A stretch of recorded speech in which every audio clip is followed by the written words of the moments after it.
So it is at the Illawarra Folk Festival. You can probably hear some sound spill from a couple of sessions, big girls rocking out in the main pavilion. But I'm here talking with Tolka from Melbourne, traditional and original Irish music.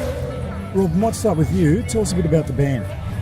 So we formed not long ago, January 2012, as part of this program at the Fitzroy Lake School down in Victoria, and it's called the Paddy O'Neill Award. And so the band was formed first, and then we had the dancers come, and we spent a week down at this lake school, which is a school for Celtic music and dance.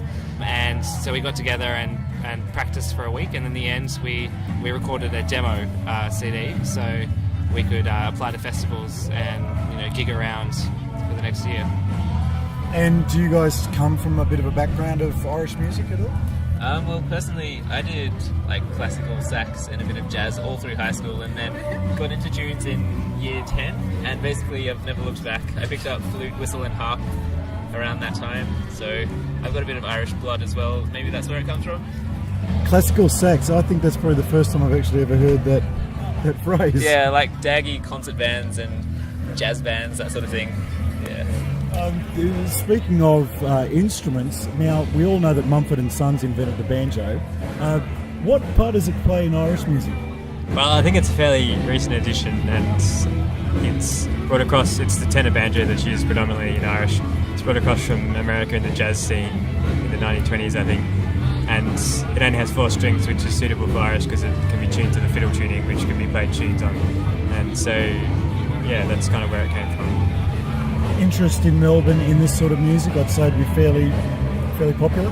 Yeah, I've always got a lot of sessions.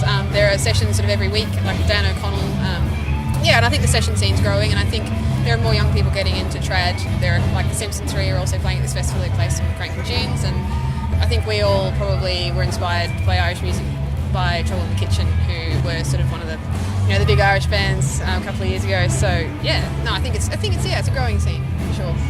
I'm glad you said that, because I had that resonance when I was listening to you play. I thought, cool. Oh my God, close my eyes and it's Trouble in the Kitchen. That's the big comfort. Which is either a blessing or a burden, because you like to know that you get resonances, but then you want to be yourself too. Where are you going in the future? You mentioned a festival coming up.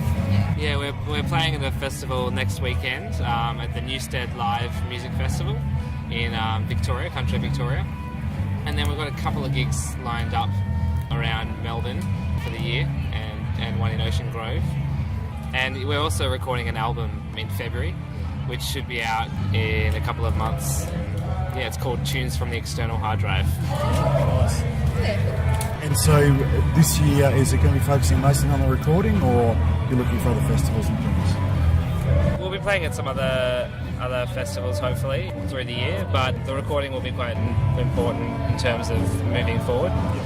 And so we really look forward to recording a lot of the tracks and kind of getting a bit tighter and playing together a lot.